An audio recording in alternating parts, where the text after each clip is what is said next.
স্বাগত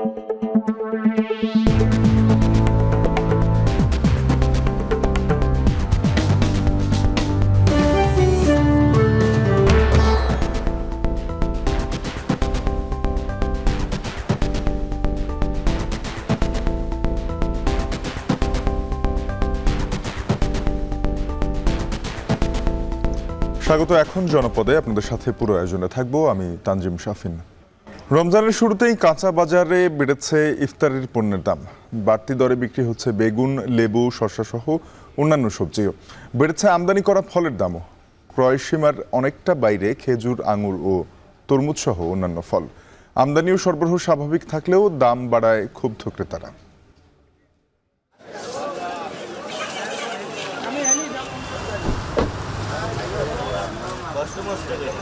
পয়সাওয়ালা মানুষ, ধনী মানুষ, তারা হয়তো ফল টল কিনা ইফতারি করবে, সবকিছু করবে। গরিব মানুষ হয়তো কিনতে পারবে না। মোটামুটির বেশি আছে, বেশি না, মানে কাস্টমাররা চাহিদা মতো পাবে। লেবু তার দামও বাড়তি, শশা তার দামও বাড়তি। 20 টাকার শশা এখন 50 থেকে 60 টাকা। বেগুনের দাম 90-100 টাকা কেজি চলে এই রমজানের মাসের লেগে। এ নিয়ে বিস্তারিত জানাবো এখন জনপদে। 7 মাস পেরিয়ে গেলেও ধরাছোঁয়ার বাইরে নরসিংদী জেলা কারাগার থেকে পালানো 188 কয়েদি। লুট হওয়া অস্ত্র, গুলির বেশিরভাগই উদ্ধার হয়নি এখনো, তাই আতঙ্কে স্থানীয় বাসিন্দারা। পুলিশ বলছে পলাতক কয়েদি ও লুট হওয়া অস্ত্র উদ্ধারে অভিযান চলছে।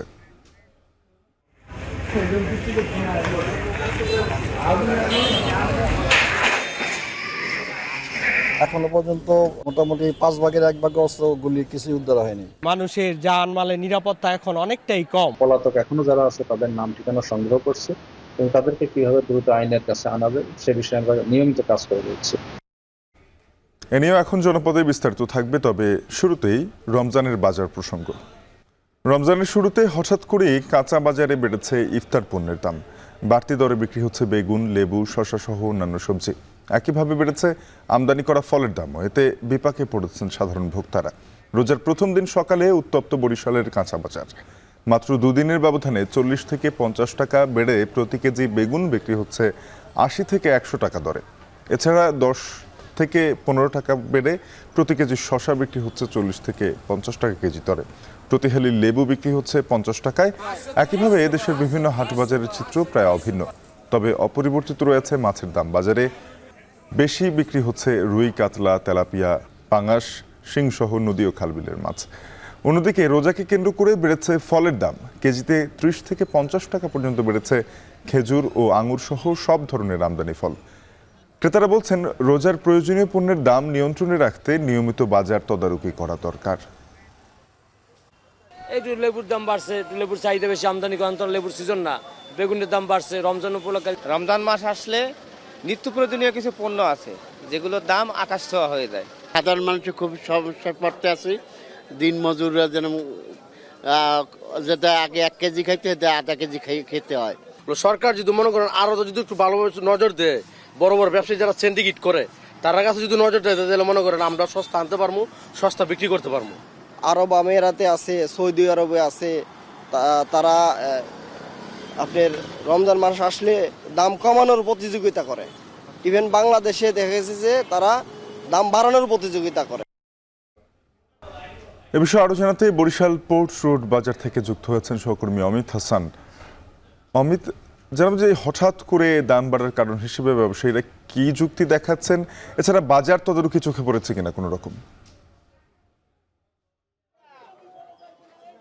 শাফিন, রমজানের শুরুতেই কিন্তু বরিশালে যে কাঁচা বাজার সেটির কিছু পণ্যের দাম কিন্তু বেড়েছে। বিশেষ করে রমজানের বেশি যে চাহিদাটা থাকে বেগুনের, সেটি কিন্তু আজকে 80 থেকে 100 টাকা বিক্রি হচ্ছে বরিশালের বাজারে। এছাড়া অন্যান্য যে পণ্যগুলো রয়েছে, বিশেষ করে যেগুলো লেবু রয়েছে সেটার দামও কিন্তু বেড়েছে এবং অন্যান্য যে পণ্যগুলো রয়েছে সেগুলোর দাম কিন্তু আজকে স্বাভাবিক থাকলেও বিশেষ করে 3টে পণ্যের দাম আজকে বাজারে বেশি দেখা যাচ্ছে। বেগুন, কাঁচামরিচ, এছাড়া শসা, এগুলোর দাম কিন্তু বৃদ্ধি পেয়েছে। এবং যদিও বলি অন্যান্য যে নিত্য প্রয়োজনীয় পণ্য সেগুলোর দাম গত সপ্তাহের মতো স্বাভাবিক থাকলেও 3 দিনের ব্যবধানে এই পণ্যগুলোর দাম কিন্তু আজকে বাজারে বেশি দেখা যাচ্ছে এবং ক্রেতারা বলছেন যে রমজানের শুরুতেই বাজারে এই জিনিসপত্রগুলোর দাম আসলে বৃদ্ধি পাওয়ায় তারা কিছুটা ভোগান্তিতে পড়ছেন। বিশেষ করে রমজানের যে চাহিদা থাকে লেবুর, সেই লেবু কিন্তু আজকে প্রতি হালি 50 টাকা প্রতি হালি বিক্রি হচ্ছে এবং বেগুনের হালি বেগুন প্রতি কেজি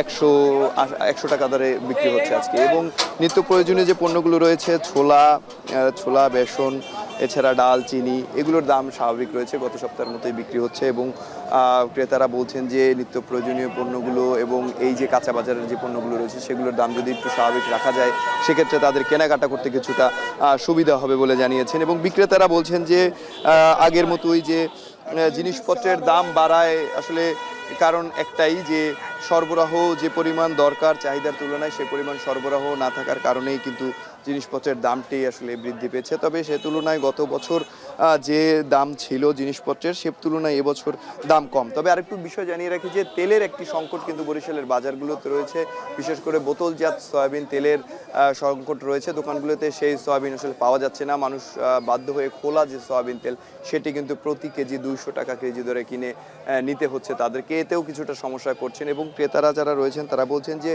তেলের বাজারের সংকটটা অবশ্যই দূর করা উচিত, কেননা তাদের কিছুটা সমস্যা হয়, বিশেষ করে বোতলজাত তেল না থাকার কারণে সয়াবিনের যে খুচরা তেলটি রয়েছে সেটি কিন্তু বেশি দাম বিক্রি হচ্ছে। এছাড়া বরিশালে নিত্য প্রয়োজনীয় পণ্য যেগুলো রয়েছে লাল চিরা, সাদা চিরা, ছোলা, ডাল এগুলোর দাম কিন্তু স্বাভাবিক রয়েছে এবং কম রয়েছে গত বছরের তুলনায়। এবছর যদি বলি ব্যবধান তাহলে এবছর কিন্তু কম দামে বিক্রি হচ্ছে। তবে রমজানের শুরুতে সবজির দাম কিছুটা বৃদ্ধি পাওয়ায় বিপাকে পড়েছেন ক্রেতারা, বলছেন যে সিন্ডিকেটের কারণে এই দামটি প্রতিনিয়ত বাড়ছে।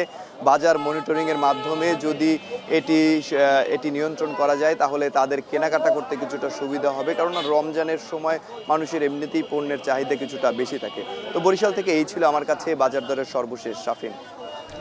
বরিশাল থেকে কাঁচা বাজার ও নিত্য পণ্যের দরদাম নিয়ে জানাচ্ছিলেন সহকর্মী অমিত হাসান। এদিকে রমজানের প্রথম দিনেই সিলেটে চড়া ফলের বাজার, আমদানি করা ফল কেজিতে বেড়েছে 30 থেকে 50 টাকা পর্যন্ত। এ নিয়ে আরও জানাতে নগরীর রিকাবি বাজার থেকে যুক্ত হয়েছেন সহকর্মী সন্দীপন শুভ জানাবেন বাজারে খেজুরের দাম কত দেখছেন, অন্যান্য ফলের দাম কেমন?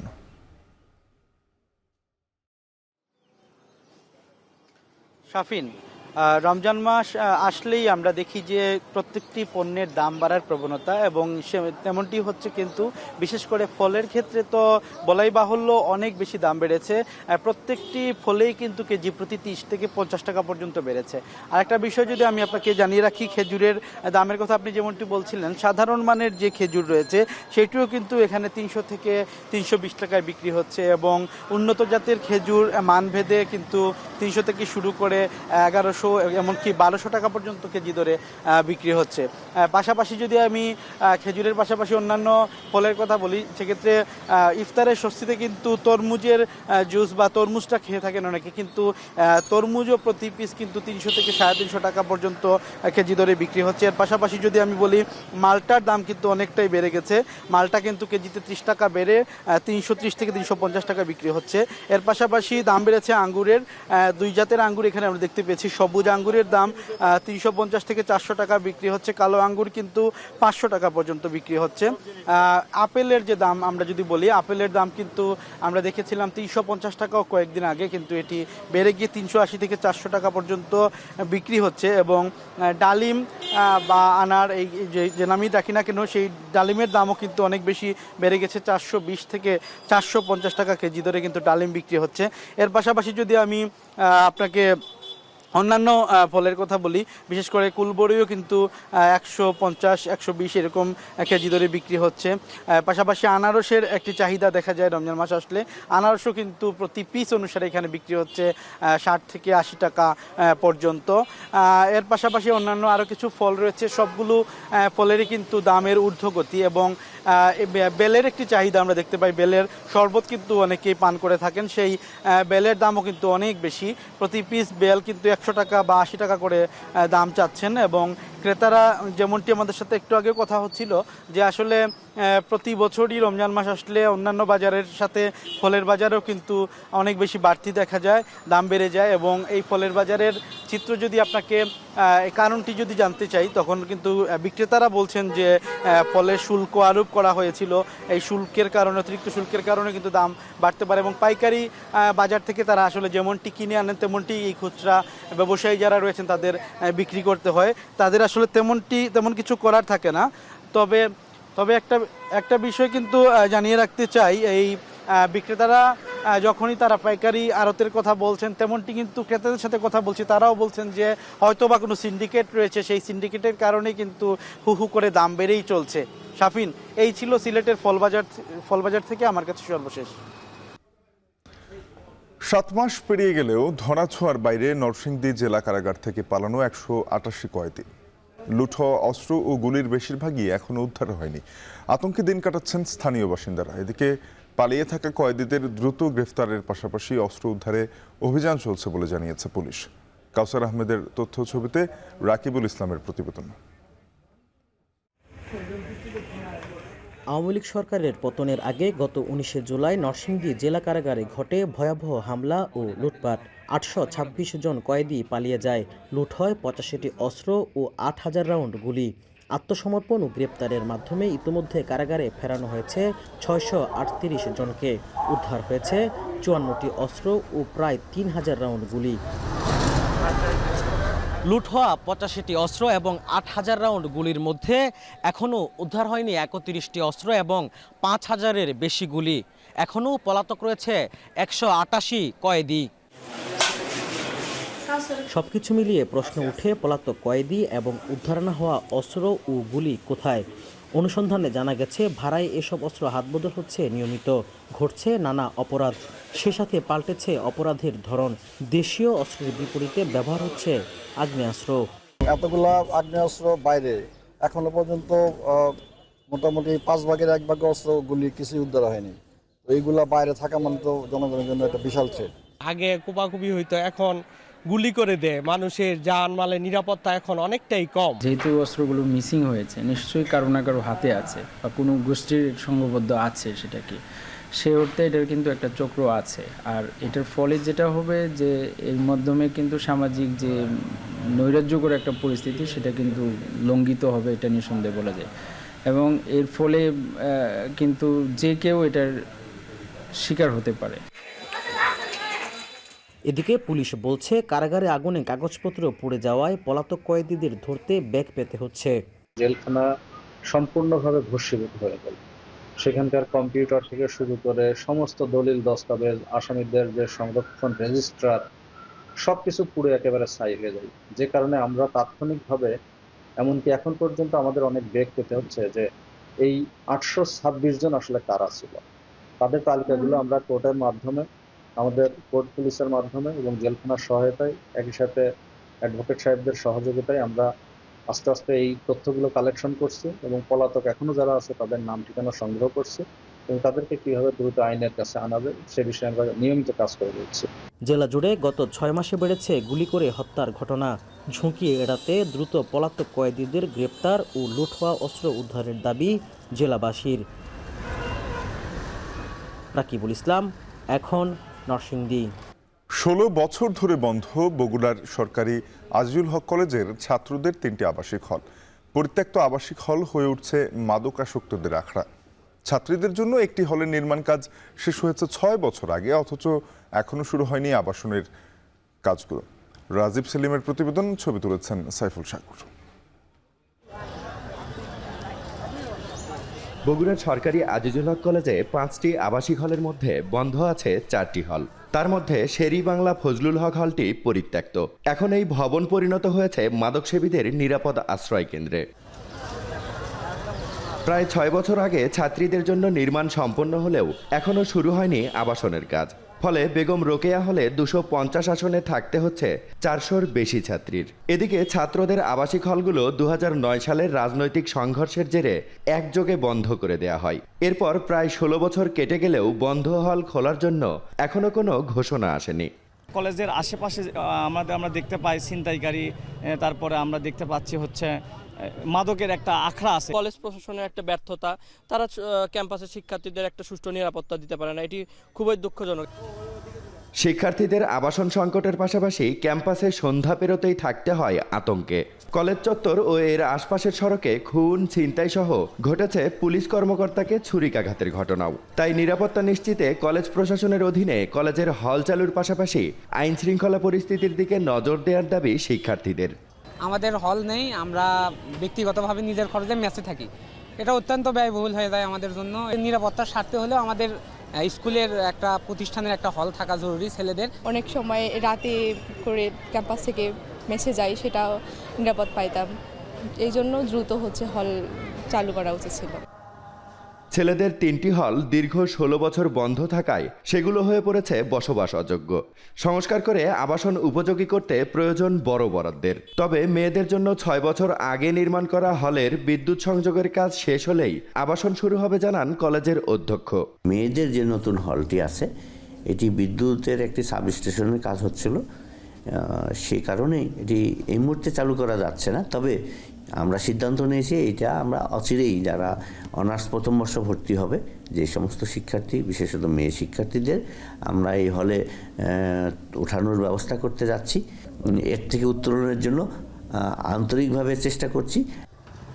2016 সালে আক্তার আলী মুন হল ও 2019 সালে শহীদ তিতুমির হল সংস্কার করা হয়, কিন্তু নানান জটিলতা ও সিদ্ধান্তের অভাবে হল দুটি এখনও বন্ধ রয়েছে।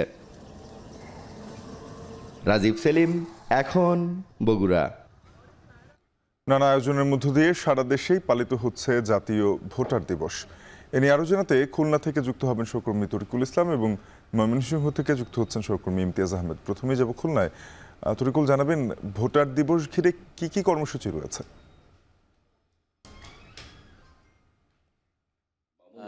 শাফিন, খুলনায় ইতিমধ্যে ভোটার দিবস উপলক্ষে র্যালি হয়েছে, বর্ণনা র্যালি। জেলা নির্বাচন কমিশনারের তত্ত্বাবধানে এই র্যালিটি বেশ কিছু গুরুত্বপূর্ণ জায়গা প্রদক্ষিণ করে। এছাড়া এরপর এটি ছিল বর্ণাঢ্য একটি র্যালি এবং এটি সচেতনতা বৃদ্ধির লক্ষ্যে এই র্যালিটি অনুষ্ঠিত হয়েছে। এখন আলোচনা সভা চলছে। জেলা নির্বাচন কমিশনের সম্মেলন কক্ষে এই আলোচনা সভায় প্রধান অতিথি হিসেবে উপস্থিত রয়েছেন খুলনা বিভাগীয় কমিশনার ফিরোজ সরকার। এছাড়া খুলনা জেলা প্রশাসক তিনিও উপস্থিত ছিলেন এই অনুষ্ঠানে, মোহাম্মদ সাইফুল ইসলাম। এছাড়া পুলিশ সুপার সহ বিভিন্ন গণ্যমান্য ব্যক্তিবর্গ উপস্থিত রয়েছেন। মূলত এখানে যে আলোচনায় যে বিষয়টি উঠে এসছে সেটি হচ্ছে যে এখানে গণতন্ত্রের পূর্বশর্ত হচ্ছে এখানে একটি অবাধ নির্বাচন অনুষ্ঠানের, এবং অনুষ্ঠান নির্বাচনের প্রধান অনুষঙ্গ থাকে ভোটার। সেই ভোটারদের নিয়েই আজকে ভোট দিবস যেটি সেটি পালিত হচ্ছে এবং আগামীতে ভোট আসন্ন এবং বিভিন্ন ধরনের স্থানীয় সরকার এবং জাতীয় সরকার নির্বাচনে মূলত ভোটাররা ভোট প্রয়োগ করে থাকেন।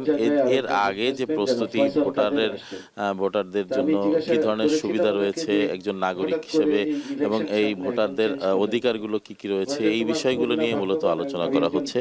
এবং আমরা আপনাদেরকে এখানে যেটি আলোচনা হচ্ছে, এছাড়া একজন ভোটার তাদের আইডি কার্ড বা ভোটার তালিকায় নাম অন্তর্ভুক্ত করতে কতদিন সময় লাগবে, সেই বিষয়গুলো নিয়ে এখানে আলোচনা করা হচ্ছে। আগে যে জটিলতা ছিল সেই জটিলতা পেরিয়ে নির্বাচন কমিশন এখন আরো বেশি সহজ করেছে ভোটার তালিকায় নাম অন্তর্ভুক্ত করার জন্য। এবং একজন ভোটারকে একজন ব্যক্তিকে নাগরিককে ভোটার হতে গেলে 8টি ধাপ পার হতে হয়। সেই 8টি ধাপ পার হতে গেলে কি কি কাজ করা লাগে সেটি এখানে আলোচনা করা হচ্ছে। তো এই মুহূর্তে কিন্তু ভোটার তালিকা হালনাগাদেরও কাজ চলছে এবং কেউ যদি বাদ পড়ে থাকে সে কিভাবে এই হালনাগাদ ভোটার তালিকায় নাম অন্তর্ভুক্ত করতে পারবে সেই বিষয়গুলো এখানে তুলে ধরা হচ্ছে। এছাড়া এখানে বিগত দিনে যারা অনেক ভোটার তারা ভোট কেন্দ্রে যে বিভিন্ন কারণে ভোট দিতে পারেনি, বাধাগ্রস্ত হয়েছে, সেই ভোটাররা যেন অবাধে তাদের যে পছন্দের ব্যক্তি এবং সেই পছন্দের ব্যক্তিকে তারা যেন নির্বাচন করতে পারে এবং অবাধে ভোট প্রদান করতে পারে। মূলত এইখানে আলোচনায় সেই বিষয়গুলো উঠে আসছে এবং একজন ভোটারকে কিভাবে সচেতন করা যায় বা একজন সচেতন নাগরিক কিভাবে ভোট দিতে পারবেন সেই বিষয়গুলো আলোচনায় উঠে আসছে। তো এখানে স্থানীয় এলাকাবাসী এবং প্রশাসন সহ এখানকার বিভিন্ন শ্রেণী পেশার মানুষ রয়েছে এবং তারা কিন্তু এই বিষয়টির উপর খুবই গুরুত্ব সহকারে আলোচনা করছেন। সব মিলে এই ছিল শাফিন আমার কাছে খুলনা জেলা নির্বাচন কমিশন কার্যালয় থেকে ভোটার দিবস উপলক্ষে আলোচনা এবং এর আগে যে র্যালি অনুষ্ঠিত হয়েছে তার সর্বশেষ খবর। খুলনার খবর জানছিলাম। ইমতিয়াজ, ময়মনসিংহে ভোটার দিবস ঘিরে স্থানীয় নির্বাচন অফিস কি ধরনের কর্মসূচি হাতে নিয়েছে?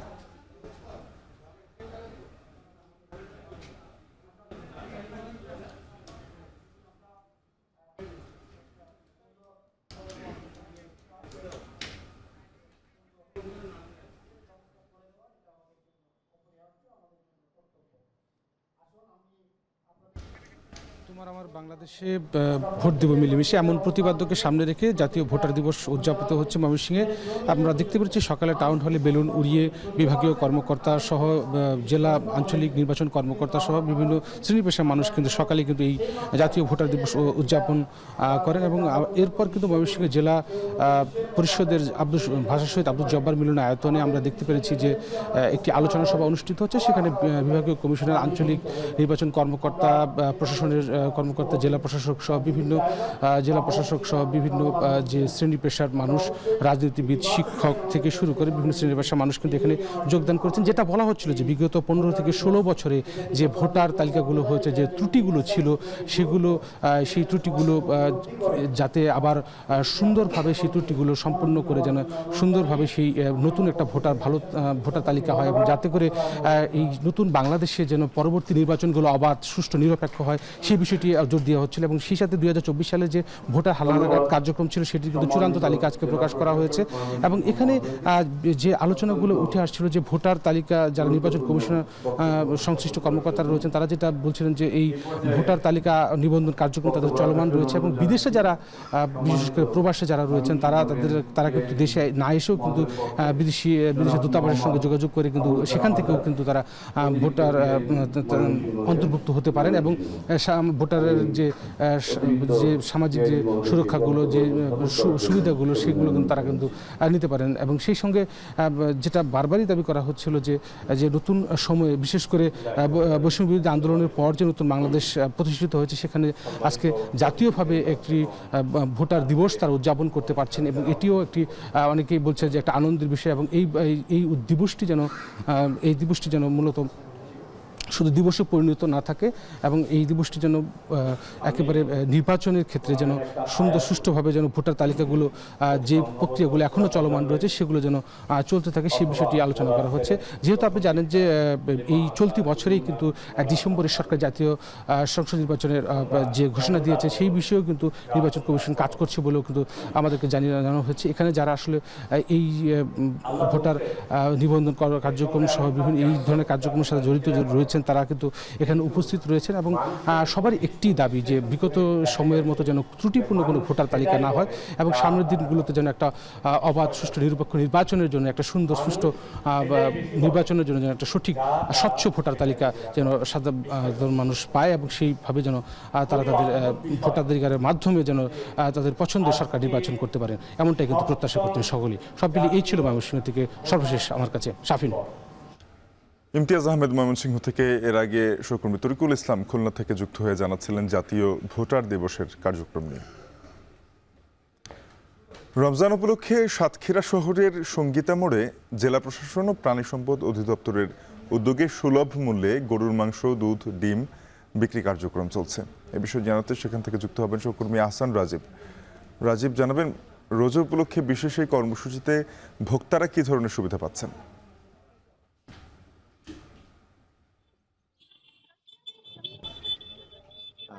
সাতক্ষীরা শহরের যে সঙ্গীতা মোড় এলাকা রয়েছে, সঙ্গীতা মোড় এলাকার প্রাণী সম্পদ যে কার্যালয়, জেলা কার্যালয়, সেই কার্যালয়ের ঠিক সামনে এখানটাই জেলা প্রশাসন এবং জেলা প্রাণী সম্পদ অধিদপ্তরের উদ্যোগে, যৌথ উদ্যোগে এখানে সুলভ মূল্যে গরুর মাংস, দুধ এবং ডিম এই তিনটি পণ্য কিন্তু বিক্রি করা হচ্ছে। এখানে প্রতি কেজি গরুর মাংস বিক্রি হচ্ছে 650 টাকা, যেটি বাজারে কিন্তু মূল্য 750 টাকা থেকে 800 টাকা। সেটি কিন্তু 100 টাকা কমে এখানে বিক্রি হওয়ায় কিন্তু প্রচুর পরিমাণ চাহিদা তৈরি হয়েছে। সকাল থেকে এই বিপুল পরিমাণ ক্রেতা কিন্তু এখানে এসে এই গরুর মাংস সংগ্রহ করছেন, ডিম এবং দুধ সংগ্রহ করছেন। এখানে প্রতি পিস ডিম বিক্রি হচ্ছে 9 টাকা থেকে 9 টাকা 50 পয়সায়। এছাড়া দুধ প্রতি লিটার দুধ বিক্রি হচ্ছে 70 টাকায়। তো সব মিলিয়ে এখানে বাজার দর ছাড়া প্রতিটি পণ্যের দাম কিছুটা কম হওয়ায় ক্রেতারা কিন্তু বেশ স্বস্তিতে এখান থেকে পণ্য ক্রয় করছেন। তবে ক্রেতারা অভিযোগ করছেন যে পর্যাপ্ত পরিমাণে পণ্য তারা এখানে পাচ্ছেন না। আসলে সকাল 8টার সময় এখানে বেচা কেনা শুরু হয় এবং বেলা 11টার মধ্যে কিন্তু সকল পণ্য, আজকের যে পণ্য আনা হয়েছিল সেটি শেষ হয়ে গেছে এবং এটি কিন্তু আগামী 1 মাস এখানে চলবে। সকাল থেকে এখানে 2টি গরু বিক্রি হয়েছে বলে বিক্রেতারা জানিয়েছেন এবং এছাড়া কয়েক হাজার পিস ডিম এবং প্রায় 200 থেকে 500 লিটার পর্যন্ত দুধ কিন্তু প্রতিদিন এখানে বিক্রি হচ্ছে।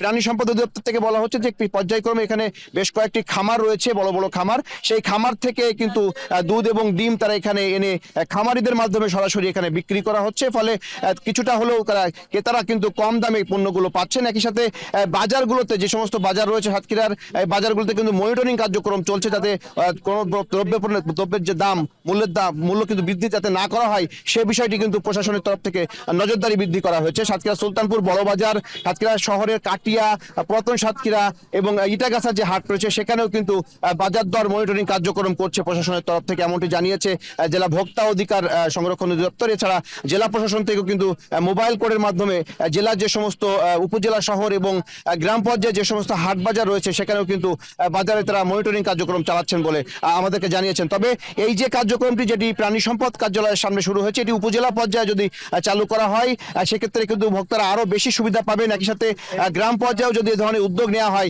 সেক্ষেত্রে কিন্তু গ্রামের যারা প্রান্তিক মানুষ রয়েছেন তারাও এই সুবিধার আওতায় আসতে পারবেন, এমনটি তারা দাবি করছেন। তবে এখানকার প্রাণী সম্পদ কর্মকর্তারা আমাদেরকে জানিয়েছেন তাদের আসলে লিমিটেশন রয়েছে, সেটির মধ্যে থেকে আসলে তাদের কাজ করতে হয় এবং এখানকার খামারি এবং উদ্যোক্তাদের মূলত তাদেরকে বুঝিয়ে তারা এই কার্যক্রমটি তারা শুরু করেছেন এবং জেলা প্রশাসন সেক্ষেত্রে তাদেরকে কিছুটা সহযোগিতা করছে। তো সব মিলিয়ে এখানের যে কার্যক্রমটি শুরু হয়েছে এটি রোজাদারদের বা যারা রমজান উপলক্ষে যারা রোজা রাখছেন তারা কিন্তু স্বল্প মূল্যে এই পণ্যটি কিনতে পাচ্ছেন। বিশেষ করে দরিদ্র মানুষ যারা রয়েছেন তারা গরুর মাংসটি কম দামে কিনতে পাচ্ছেন। এখানে 100 টাকায় কিন্তু গরুর মাংস কিনা যায়, অর্থাৎ যদি কেউ 100 টাকার গরুর মাংস কিনতে চায় সেক্ষেত্রেও সেই সুযোগটি কিন্তু এখানে রাখা হয়েছে।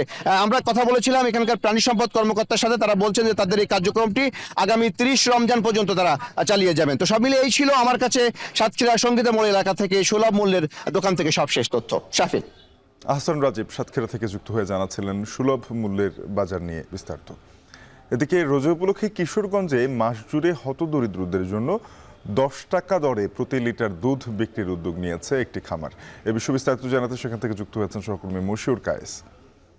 জানাবেন 10 টাকায় 1 লিটার দুধ, মানুষের ভিড় কেমন দেখছেন তা কিনতে? শাফিন, রোজা শুরুর থেকেই কিন্তু দ্রব্যমূল্যের যে ঊর্ধ্বগতি আমরা প্রতি বছরই লক্ষ্য করি, এবছরও কিন্তু কিশোরগঞ্জে বেশ কিছু পণ্যের আমরা ঊর্ধ্বগতি লক্ষ্য করেছি। তার মধ্যে কিন্তু যে দুধ যে পণ্যটি রয়েছে সেটি কিন্তু আমরা আমাদের যে কিশোরগঞ্জের এলাকা আছে বিভিন্ন অঞ্চল ভেদে কিন্তু 100 থেকে 120 টাকা 30 টাকা পর্যন্ত কিন্তু লিটার বিক্রি হচ্ছে। সেখানে আজকে যেই খামারটিতে আসলে দেয়া হচ্ছে, যে এই খামারটিতে 10 টাকা প্রতি লিটার, সেই 10 টাকা প্রতি লিটার খামারের দুধের কারণে কিন্তু আসলে সকাল থেকেই কিন্তু আমরা ভিড় দেখেছি, ভিড় ছিল কিন্তু চোখে পড়ার মতো। সবাই কিন্তু এসেছেন এবং সবাই কিন্তু ভিড় করে নিচ্ছেন তাদের দুধগুলো। গরুর যে দুধগুলো এখানে খামার থেকে দেয়া হচ্ছে সেগুলো প্রতিদিন আমরা কর্তৃপক্ষের সঙ্গে কথা বলেছিলাম যে তারা প্রতিদিন 70 থেকে 80 লিটার পর্যন্ত তারা এখান থেকে যে খামার থেকে যে তাদের দুধ আসে সেগুলো কিন্তু দিতে পারবে এবং সেটি কিন্তু চলবে পুরো রমজান মাস জুড়ে। তবে আজকে প্রথম দিন হওয়ায় ভিড় ছিল বেশ চোখে পড়ার মতো এবং প্রতিদিনই আমরা কর্তৃপক্ষের কাছে জেনেছি যে তারা বিষয়টি বলছে যে প্রতিদিনই মোটামুটি 80 থেকে 100 জন লোক কিন্তু এখান থেকে তাদের পুষ্টি চাহিদা পূরণের জন্য কিন্তু দুধ নিয়ে যায় 10 টাকা লিটারে। তো এই উদ্যোগটি এই জেসি এগ্রো ফার্ম নামে একটি খামার তারা নিয়েছে। এই উদ্যোগটি তারা কিন্তু আসলে এখান থেকে এটা তাদের এই আয়োজনটি মূলত আজকে চতুর্থবারের মতো আয়োজনটি করেছে। এর আগে আরো 3 বছর ধরে কিন্তু তারা এই কার্যক্রমটি চালিয়ে গেছে। এখানকার যারা দুধ নিতে এসেছেন, বিশেষ করে হতদরিদ্র যারা রয়েছেন, দিনমজুর যারা রয়েছেন, তারা যে বিষয়টি বলছেন তাদের সঙ্গে কথা হয়েছে, তারা বিষয়টি বলছে যে তাদের একেবারেই ধরাছোঁয়ার বাইরে ছিল এই রোজার পুষ্টি চাহিদা পূরণের অন্যতম যে একটি খাবার রয়েছে দুধ। এই কিশোরগঞ্জের যে এই উদ্যোগটি হয়েছে এই খামারের, এই উদ্যোগের কারণে কিন্তু তারা খুব সহজেই তাদের পুষ্টি চাহিদা পূরণের জন্য কিন্তু দুধ এখান থেকে সংগ্রহ করতে পারছে। এবং তাদের কর্তৃপক্ষেরও আরেকটি ব্যাপার, তারা বলছে যে একেবারেই কিন্তু তারা বিনামূল্যে দিতে পারতো, কিন্তু তারা যে বিষয়টি বলছে যে এই 10 টাকা শুধুমাত্র দেয়া হয়েছে যে বাজার সিন্ডিকেট যারা রয়েছে, যারা বাজার অনেক দামের তারতম্য করে, তাদের উদ্দেশ্যে যে চাইলেই যে কেউ আসলে যারা হতদরিদ্র আছে তাদের জন্য কিন্তু তাদের পাশে দাঁড়ানো কিন্তু সম্ভব। এবং যারা এখান থেকে দুধগুলো সংগ্রহ করবে তাদেরও যেন আসলে এরকম কোনো অনুভূতি না হয় যে তারা এখান থেকে তারা দানের মাধ্যমে জিনিসগুলা নিয়ে যাচ্ছে বা খাবারগুলো পাচ্ছে। এই জন্যই কিন্তু তারা বলছে যে 10 টাকা মূল্য নির্ধারণ করা হয়েছে এবং তারা বাজার সিন্ডিকেটকেও একটা আসলে তারা মেসেজ দিতে চাচ্ছে যে তাদের যে উৎপাদন যেগুলো আছে সেই উৎপাদন থেকে চাইলেই কিন্তু আসলে হতদরিদ্র যারা আছে তাদেরকে কিন্তু খুব সহজেই তাদের সাধ্যর মধ্যে কিন্তু সব ধরনের খাবার কিংবা পণ্যাদি কিন্তু আসলে এই রমজান মাসেও সরবরাহ করা যায়। তো এই ছিল আমার কাছে কিশোরগঞ্জ থেকে 10 টাকা প্রতি লিটার দুধের সর্বশেষ তথ্য। কিশোরগঞ্জে হতদরিদ্রদের জন্য রমজান মাস জুড়ে 10 টাকায় 1 লিটার দুধ বিক্রি করছে একটি খামার, সেখান থেকে বিস্তারিত জানাচ্ছিলেন সহকর্মী মশিউর কায়েস। মার্চ মাসে এসেও মশার উপদ্রব কমেনি বরিশাল নগরীতে। ব্যয় বাড়িয়েও মশার উপদ্রব কমাতে ব্যর্থ বরিশাল সিটি কর্পোরেশন। এতে প্রতিনিয়ত ডেঙ্গু আক্রান্তের সংখ্যা বাড়ছে নগরীতে, যদিও তৎপরতা কয়েকগুণ বাড়ানো হয়েছে বলে দাবি সিটি কর্পোরেশন কর্তৃপক্ষের। মাহমুদুর নবীর তোলা ছবিতে আরও জানাবেন ফিরদাউস সোহাগ। ফগার মেশিন হাতে মশক নিধন কর্মীদের ছুটে চলা। বরিশাল সিটি কর্পোরেশনের বিভিন্ন এলাকার ঝোপ ও বদ্ধনালায় করা হচ্ছে হ্যান্ড স্প্রে, তবুও স্বস্তি নেই নগরবাসীর মাঝে। মশার উপদ্রবে অতিষ্ঠ জনজীবন। স্থানীয়রা বলছেন, গেল বছর নভেম্বর ডিসেম্বরেও মশার উপদ্রব বেশি ছিল, এবার মার্চেও স্বস্তি নেই। শহরের বিভিন্ন জায়গায় ঝোপঝাড়, জঙ্গল, ড্রেনের বদ্ধ পানিতে জন্ম নিচ্ছে অসংখ্য মশা। সন্ধ্যার পর মশার দাপট বেড়ে যায় কয়েক গুণ। গরমের সময় মশার উপদ্রবটা বেশি থাকতো, শীতের সময় কম থাকতো, কিন্তু এবছর দেখি যে শীতের সময় প্রচুর মশা। মশায় আমরা তো আতঙ্কে আছি, কোন সময় কোন রোগে কোন ঝামেলায় পড়ে যাই বাচ্চাদেরকে নিয়ে। কয়লা জ্বালানো হয়, তারপর হচ্ছে ঘরে থাকা যায় না। আমাদের দোতলা বাসা বা তিনতলা যেখানেই থাকুক প্রচুর পরিমাণে মশা আমরা ফেস করতেছি। সিটি কর্পোরেশন কর্তৃপক্ষ বলছে মশা নিধনে মাঠ পর্যায়ে কাজ করছে কর্মীরা। আগের চেয়েও সিটি কর্পোরেশন অনেক বেশি তৎপর বলে জানান প্রশাসক। সক্ষমতা আগের চেয়ে 3 গুণ বেড়েছে। কাজে আমরা এখন প্রতি 5 দিনে আইদার ফগিং অর স্প্রেইং করতে পারি। এবং আমাদের কেমিক্যালসও এসছে। এই গত সপ্তাহে আমরা কেমিক্যালসও পর্যাপ্ত কিনেছি। বরিশাল সিটি কর্পোরেশনের বাজেটে 22-23 অর্থ বছরে মশক নিধনের জন্য শুধু মশার ওষুধ ক্রয় বাবদ ব্যয় ধরা হয়েছিল 1.5 কোটি টাকা।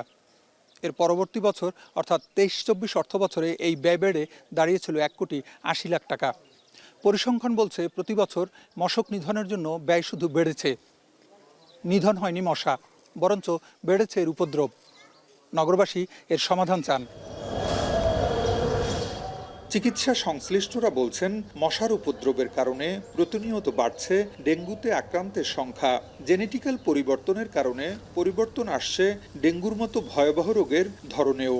আর মশা দমনে গবেষণার প্রয়োজন বলছে স্বাস্থ্য বিভাগ। মশার যে জিন, অনেকগুলো জিন, 22-23টা জিন থাকে এবং এরা খুব র্যাপিডলি চেঞ্জ করে, ঘন ঘন চেঞ্জ হয়। তো একটা হতে পারে যে ডেঙ্গির যে ভাইরাসের জেনেটিক চেঞ্জ হচ্ছে। আমাদের প্রাণীতত্ত্ববিদ, কীটতত্ত্ববিদ এই মশাকে কিভাবে প্রভাব থেকে আমরা রেহাই পেতে চাই, আমার মনে হয় কিছু টেকনোলজি ওনারা যদি আমাদেরকে দিতেন, সেই টেকনোলজিতে কিন্তু অনুসরণ করে আপনারা, আমরা এবং আমাদের আপামর জনসাধারণ সবাই মিলে যদি কাজ করতাম, আমরা মনে হয় এর থেকে পরিত্রাণ পেতাম। 2024 সালে বরিশাল বিভাগের বিভিন্ন হাসপাতালে ভর্তি হওয়া ডেঙ্গুতে আক্রান্ত রোগীর সংখ্যা 8,773 জন। আর এই সময় মারা গেছেন 64 জন। আর চলতি বছরের প্রথম 2 মাসে ভর্তি হন 285 জন। ছাড়পত্র পেয়ে ফিরেছেন 269 জন। ফিরদাউস সোহাগ, এখন বরিশাল। সিরাজগঞ্জের কাজীপুরের প্রত্যন্ত একটি গ্রামের নাম পাল্টে গেছে ফার্নিচারের কারণে। 2 শতাধিক কারখানা গড়ে ওঠায় এটি এখন পরিচিত ফার্নিচারের গ্রাম নামে। চাহিদা ভালো থাকায় স্থানীয়ভাবে তৈরি এসব আসবাবপত্র যাচ্ছে দেশের বিভিন্ন প্রান্তে ও কর্মসংস্থান হয়েছে হাজারো মানুষের। ইমরান শেখের ছবিতে রিফাত রহমানের প্রতিবেদন।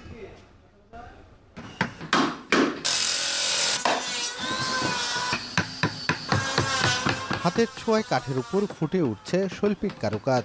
তৈরি হচ্ছে খাট, আলমারি, ড্রেসিং টেবিল, সোফা সহ নানা ধরনের আসবাবপত্র।